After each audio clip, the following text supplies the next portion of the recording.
Warning, this video uses a title that's meant to milk the most views out of the YouTube algorithm. This video will not teach you the details of how to do Wim Hof's method as a whole, but rather will show you how to apply a specific aspect of this method to other areas of your life. If you are interested in expanding your physical, mental, and spiritual capabilities, this video is for you.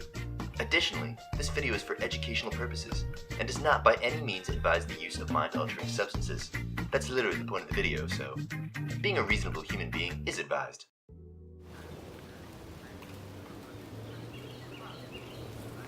Hi, I'm Zach. I've been a practitioner of Wim Hof's breathing method for a couple years at this point. I believe that exposing yourself to cold is a powerful way to condition your mind and your body. Breath is our connection to all existence, and thus, if you can control your breath, you can control your reality. This might seem like some kind of far-fetched, esoteric concept, but experience has shown me time and time again that it's true.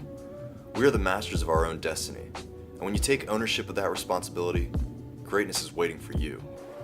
This kind of physical and mental control allows us to reach states of consciousness that would otherwise be really difficult to achieve without the physical extreme. While it's definitely possible, many practitioners of mindfulness have done it, this is something of a shortcut, a sort of hack, in my opinion. I believe that Wim Hof's method is one that not only creates a powerful mind, but also creates a powerful person. Alright, well, all that epic shit aside, recently, it's been getting warm outside, and that means I've been having to go to way crazier extremes to get that cold that I'm itching for.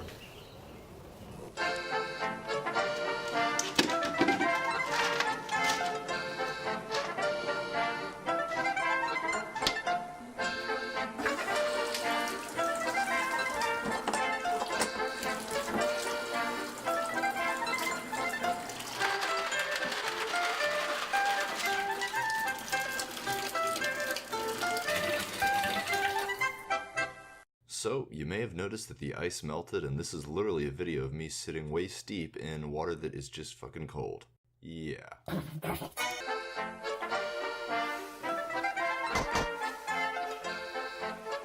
What are you doing?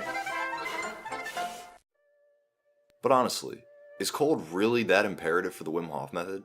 I mean, is it possible to practice the breathing techniques and reach states of consciousness without cold weather?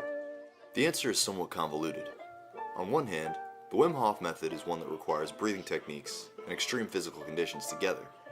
It's not really fair to call it Wim Hof's method without one or the other. On the other hand, some of the most powerful results being generated by Wim Hof's followers are coming from one simple aspect of the method.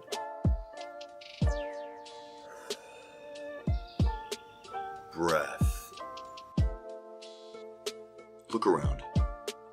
What if I were to tell you that breath is our connection to the universe? To all of existence. The breath is life. Call me crazy, but you'd have to call this guy crazy. And this guy crazy. And guess what? Also this guy. In fact, you'd essentially be calling bullshit on centuries of knowledge compiled by thousands of philosophers, scientists, and individuals who we as a collective consider to be enlightened. The benefits of conscious breathing just can't be ignored. So now that you understand my motivation, now that you understand why I value breath so much, let's cut to the chase.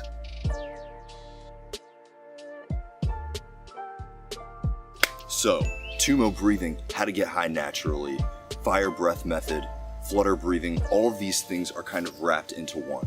Now, the reason that people really focus on this and really try to incorporate this into their meditation practice, a lot of people at least, is because of the feeling that it gives you, the sense of over-oxygenation, the feeling of elevated vibration, increased focus, more blood flow through the muscles. All of these things are reasons why a lot of people incorporate this into their regular practice. Now, I consider this to be a pretty major meditation hack and or life hack, just because what a lot of people are doing when they meditate is trying to raise their vibration. It gives you a much greater sense of capability in your life, a much greater sense of being able to achieve things, right? It's giving you an elevated sense of consciousness. It's increasing your blood flow. It's increasing your level of focus. It's increasing your ability to feel at one with the universe, at a sense of, overall connectedness. So what I'm going to give you are two techniques that you can use to get into this state of being, to feel like you are quote unquote high, whether that be a sense of, relation to being on some kind of drug or, just raising your vibration. each of these techniques is going to focus on a different part of the upper body. The first technique that I'm going to show you is not my preferred method, but it's okay. It's still really effective, and I think you should give it a try. So that's going to focus more on the chest. We're going to be doing rapid breathing, but instead of focusing on the diaphragm like most breathing really should, you're going to focus more on the chest, and you're going to get in a lot more breaths. You are still going to feel it a lot more in the diaphragm, but really the focus should be more up on the upper chest, the throat, and just your mouth, right? So here's how it works. You're going to sit up straight, you can stand, you can also lie down. All these are really effective positions that you can be in. It doesn't matter, it's really up to you, whatever's comfortable for you, right? So, right now I'm sitting up straight. Just a couple deep breaths just to relax myself. And then I'm going to start breathing really, really fast. Again, focus should not be as much on the diaphragm as much as it should be up here. That's just my personal advice. And you're going to try to get in probably like 4 breaths a second, like really, really fast. So it goes like this, ready?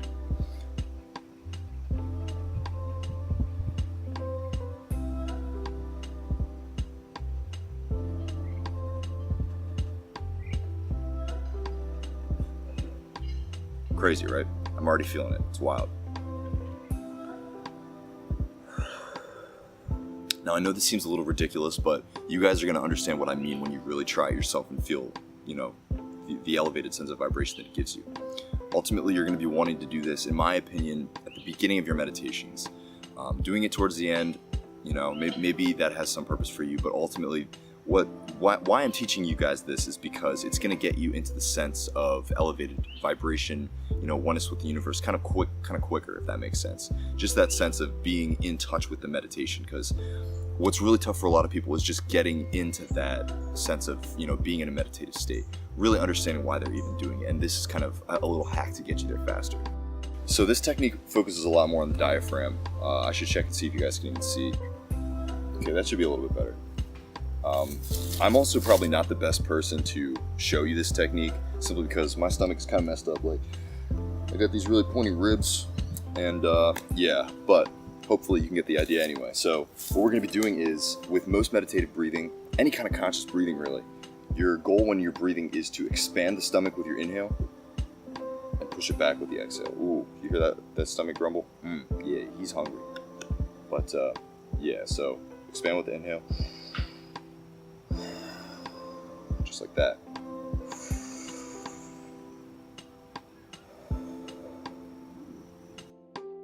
Now we're going to be doing that really, really quickly, okay?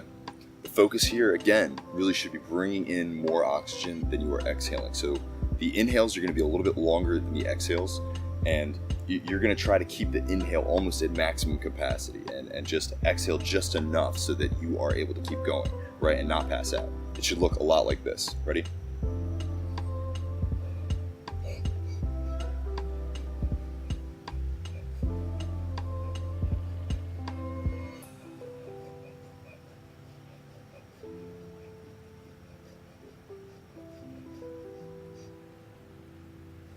So I just wanted to give you guys a couple more examples because, like I said in the video, my ribs are kind of messed up, so it's a little bit tough to tell exactly what I'm doing. I don't really focus on a specific technique. What I'm really trying to do is just get more oxygen into my body than the CO2 that I'm releasing. So you're going to try to keep your lungs as full as possible while you do these breaths. Try to keep your spine erect. You want to sit up straight or lie down, like I said in the video, that you can lie down to, that's just fine. But you want to make sure that your spine is straight. That's just going to allow the energy to flow through your body more effectively. You're not going to get any blockages. You're not going to walk away with any kind of cramps or soreness, anything like that.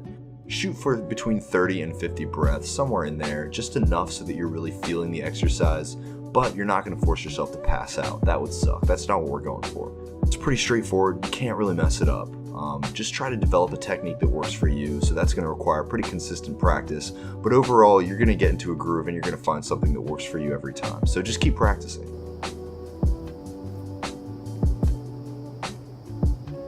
Thank you guys for watching. If you have any comments or questions, please drop them below or shoot me a DM on Instagram. I love talking to you guys and I'll try to respond in a timely fashion. Make sure you subscribe to my channel and hit that little notification bell so you know when my videos come out. Especially when winter rolls back around, we're going to be back in the cold water doing our breathing methods, except in seriously harsh environments. So make sure that you stick around for that. Keep practicing your breathing, spread that love, and I'll talk to you guys soon.